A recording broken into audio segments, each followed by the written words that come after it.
Hello, assalamu alaikum. I'm Abul Hasnat from 27th batch, and I'm starting my presentation on Levi Strauss and Kong. In summary, we can say Levi Strauss in 1980s he started his journey from in mid 1850s. Levi Strauss comes United States from Germany. This migrated Jews German started his business at San Francisco and rushed to the California to spread his business. Though Levi and Strauss company founded in 1853, but it patented and registered at 1873. Actually, at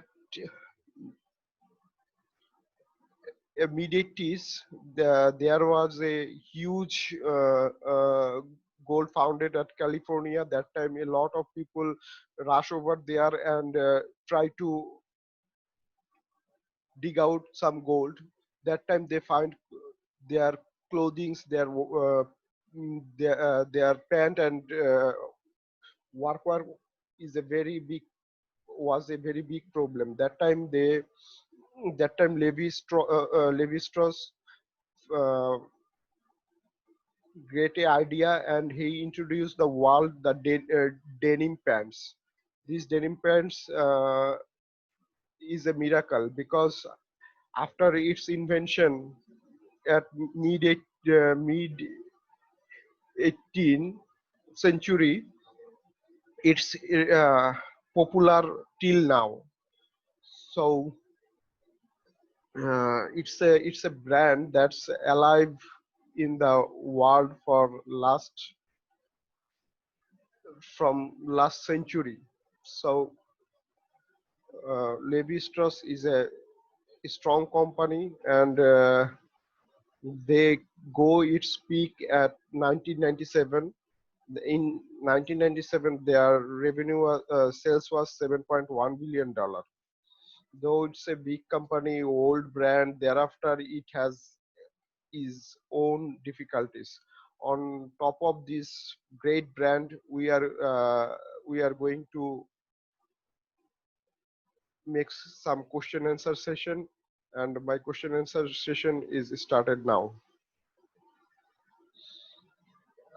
First question is, do you believe that Levis and Strauss Kong three-tier channel strategy from mass to class is feasible? Why or why not?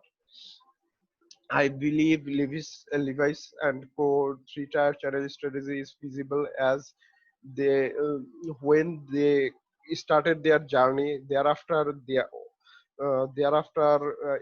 era by era, they always gain their success.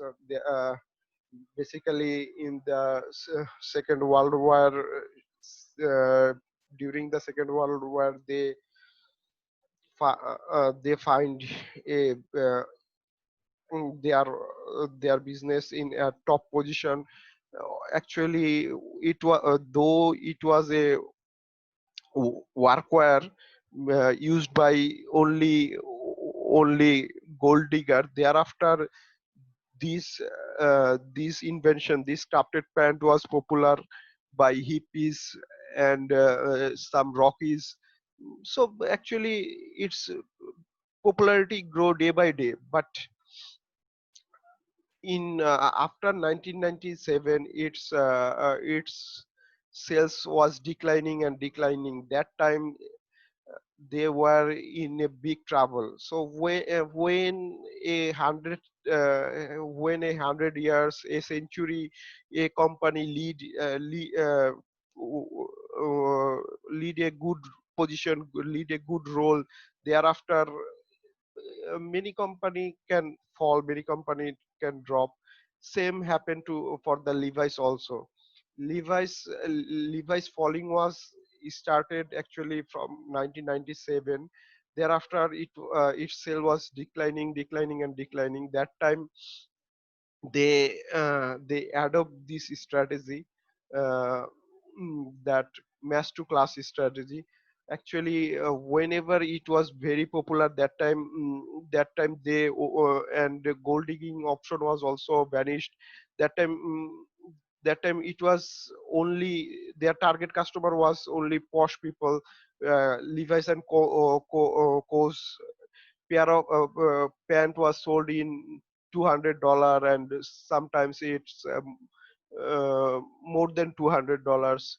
So that time they only use designer high end fashion retailers to sell their product.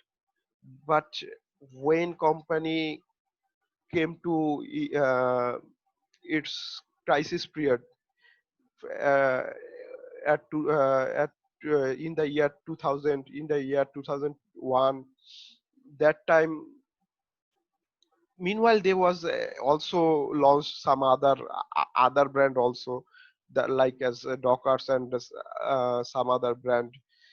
But they find it is difficult to sustain, they find it is difficult to sustain in the market.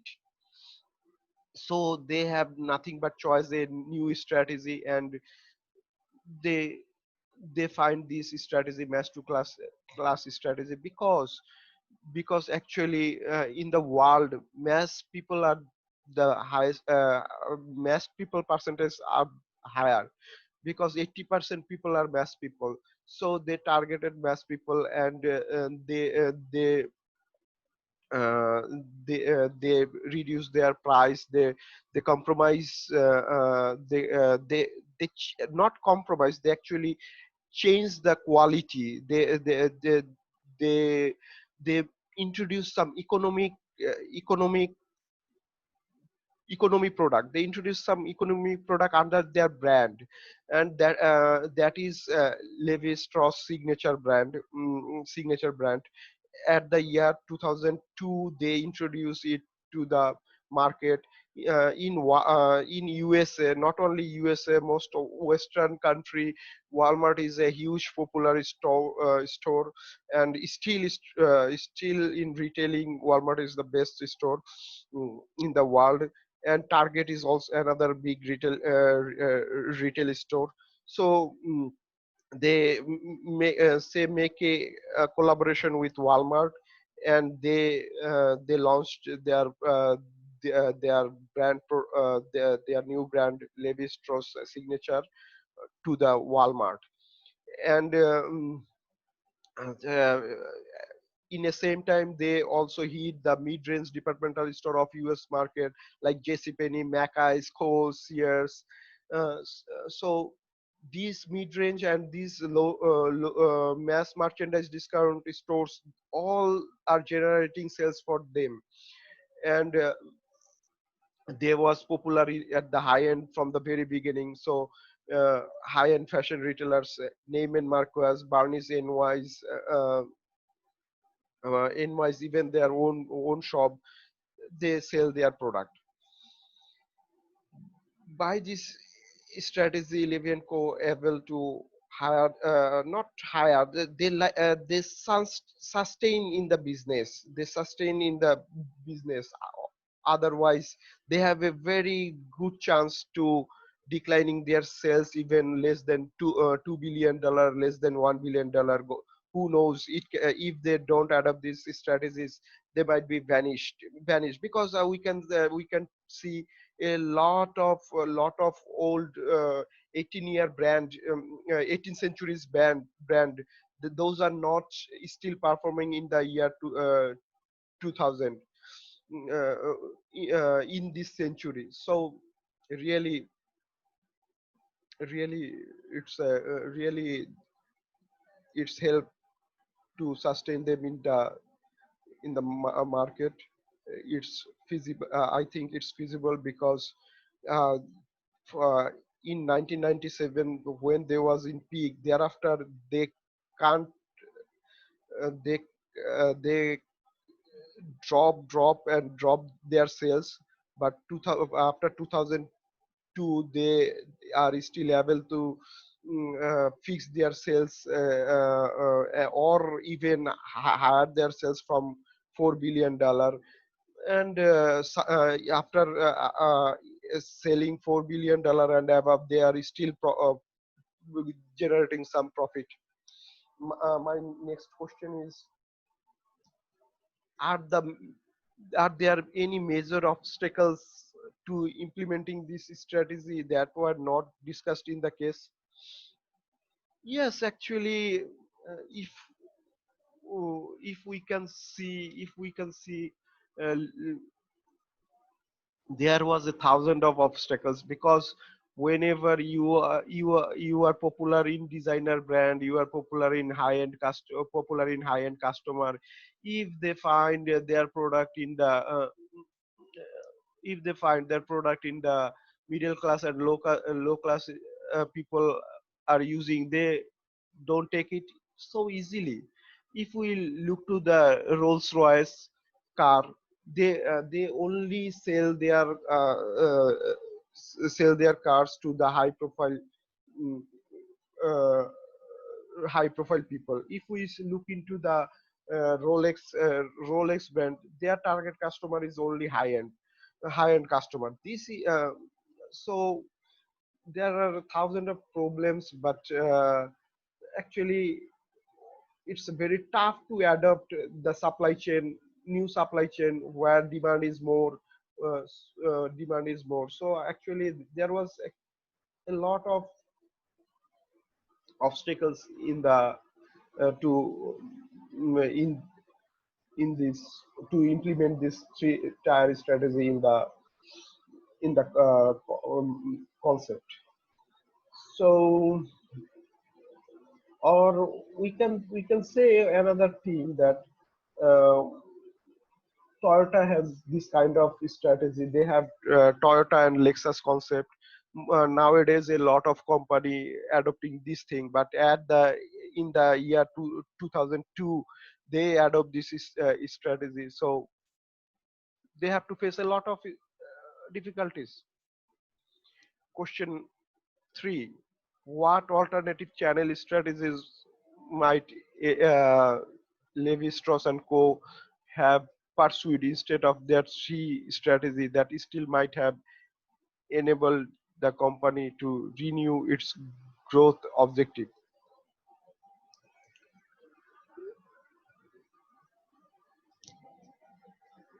Levi and Co. have taken not only these strategies, they taken other strategies. They they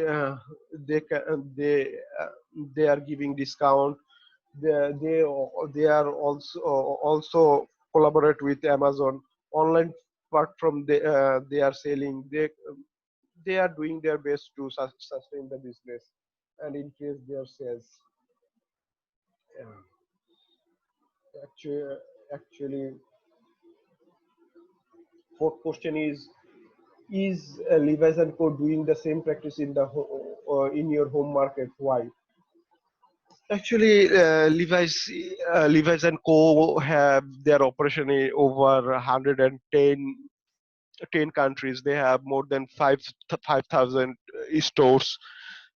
Thereafter, in Bangladesh, they don't have any authorized sales shop. So, in case of Bangladesh,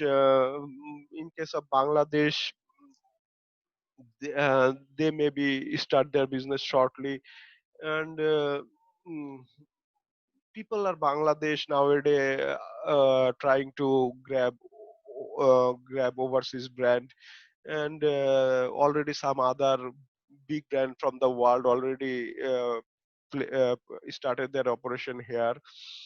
And one more thing, Chief uh, Berg, who is their CEO and president now, he is quite successful brand promoter and CEO in the world, and he is taking care Levi's and Co from 2011. He maybe can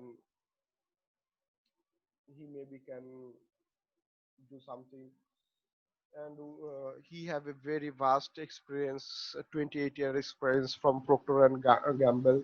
So I can conclude this Levis and Strauss do again again become a profit generating company, and it will day by day it will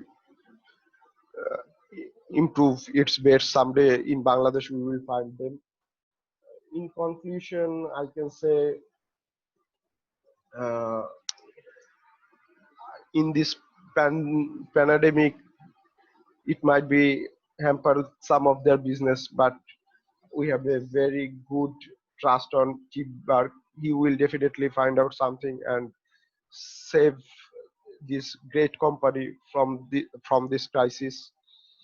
Finally, I can say thank you, sir, choosing uh, good historical topics for us. Thank you once again. Thank you.